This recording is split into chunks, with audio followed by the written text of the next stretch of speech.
سلام. امروز پنجشنبه هفتم ژانویه 2021 سال است و نشر نوبتی برنامه اطلاعاتی خبرهای روز است. مستقیما از استودیوی مرکزی رادیوی موجر منظورتان.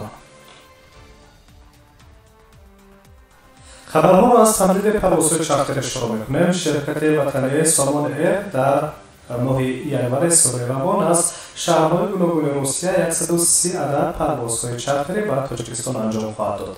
نقشه اجرای لغوی پروازهای صادراتی برای ماه ژانویه سال 2021 در نتیجه گفته شنود مقامات هوانوردی تاجیکستان و روسیه به دست آمده است. گفته است اکرام صبحان‌زاده، رهبر اگنتی اویاسیون شهروندی تاجیکستان در صحبت به رسانه‌ها.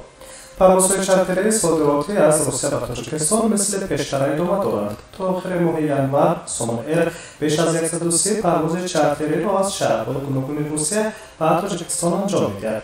مثل پیشینه در یک روز از 4 تا 6 پرواز خواهد بود. 3 پرواز چارتری هر روز از مسکو و دوشنبه و باقی مانده از شهرهای دیگر روسیه پرواز می‌کنند.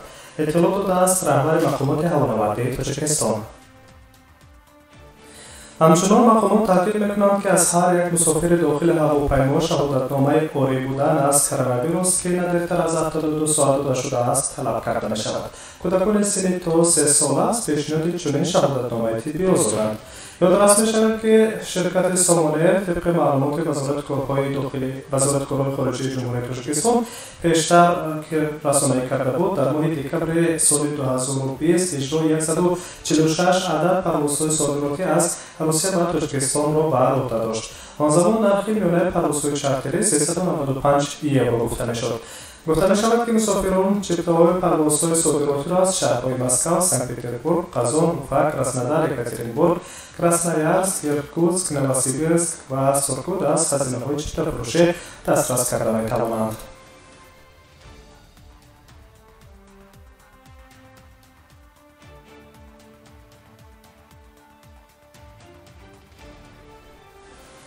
در ادامه موضوع طبق مقررات قراری حکومت فدراسیون روسیه از ماه مارس سال 2020 که اجازه ورود قسمی از شهروندان خارجی به روسیه را معین می‌کند و آن افرادی که برای تبابت به روسیه در دوره محدودیت می‌آیند ورودشان اجازه داده می‌شود.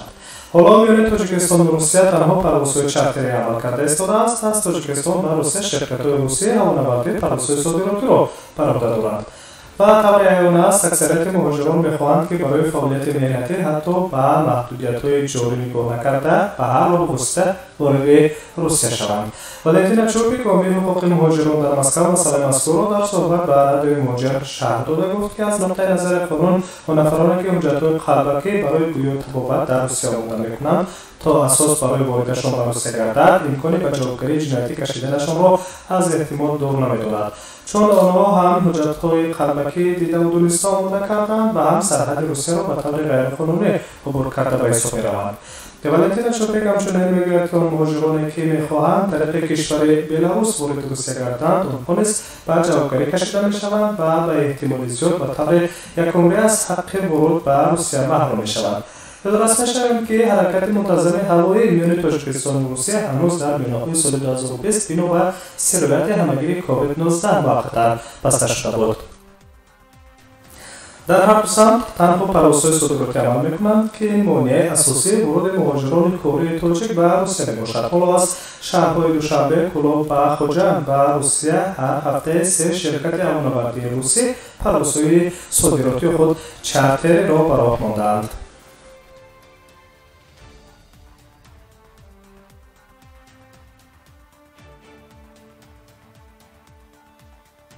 با روسیه برمیگردیم. ادامه خبرهای این ساعته مستقیما در روی موج رادیوی موجر. تفتیش پیشکی در رابطه با پرونده بلاگر تاجیک کرامت‌الله جبارov به پایان رسید. صحنه‌سازی خود پرانک به نوار گرفته بلاگر در داخل مترو مسکو با سرایت کووید 19 و بازداشتش انجامید. کرامت‌الله جبارov را مقامات پلیس مسکو در ماه فوریه سال 2020 بعد به شبکه اینترنت راه یافتن نوار ثبت کرده‌اش بازداشت نمودند. پس از به اتمام رسیدن تفتیشات پرونده با تصدیق فکر عیبدارکنی از جانب دادستان برای موقعیت بررسی نمودن و دادگاه فرستاده شد.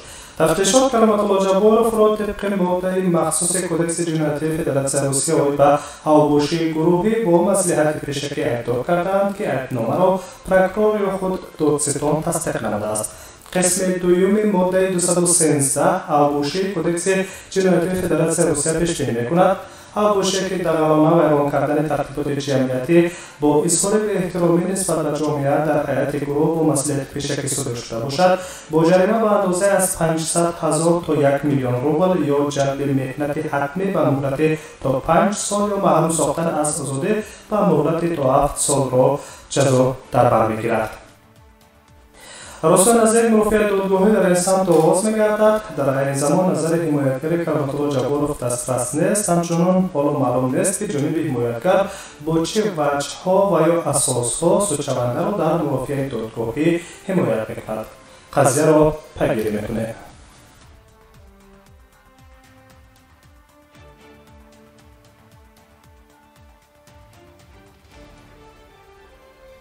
ادامه نشر خبر است مستقیما در روی موج رادیو مهاجر. مرافع دادگاهی در شهر تیومنی روسیه در نسبت یک راننده تاکسی تاجیک شروع کرده. مقامات کارهای داخلی هنوز در آخر ماه دکمبر سال 2020 از برخورد واسطه نقلیات تمغه تویوتا کرولا به ایستگاه اتوبوس در کوچه مسکووسکی ترکت در شهر تیومن خبر داده بودند. از بازرسی رابطه اتومبیلی سرایست وزارت کارهای داخلی فدراسیون روسیه و ولایت تیومن بر صلاح‌های محلی اطلاع داده بودند که واسطه نقلیات تمغه تویوتا کرولا تحت اداره یک زاده 29 ساله تاجیکستان قرار داشت. در صدمه خود برخورد نقلیات به ایستگاه تحت اداره شهروند 29 ساله تاجیکستان که از او نامناسب بوده نمی‌شود 3 نفر مجروح شده بودند که 2 نفر آنها با برداشت جراحت‌های گوناگون و به بیمارخانه انتقال داده شده. 1 نفر دیگر در جای حادثه یاری اول طبی گرفت. یک دختر 14 ساله و یک مرد 36 ساله برای کمک به بیمارخانه انتقال داده شدند. شاید جراحت‌های سبک پای‌ها داشته باشند. مرد سال تولدش 1969 نیز در جای حادثه کمک طبی گرفت. گفته شده بود در شرح بازرسی دولتی اتومبیلی شهر تیومن. طبق معلومات پیشکی صدمه بنابر ویران کردن قاعده‌های حرکت در راه رخ داده است. مسافر تاکسی تصدیق کرده است که راننده واسطه نقلیات با ویرانکنی جدی قاعده‌های حرکت در راه سرعت واسطه نقلیات را بلند کرده است. در اول ناظران راه راننده نقلیات را از معاینه طبی برای معاین نمودن حالت مستی گذراندند، اما در خلاصه طبی طبیبان آورده شده است که راننده 29 ساله از مشروبات الکلی استفاده نکرده است.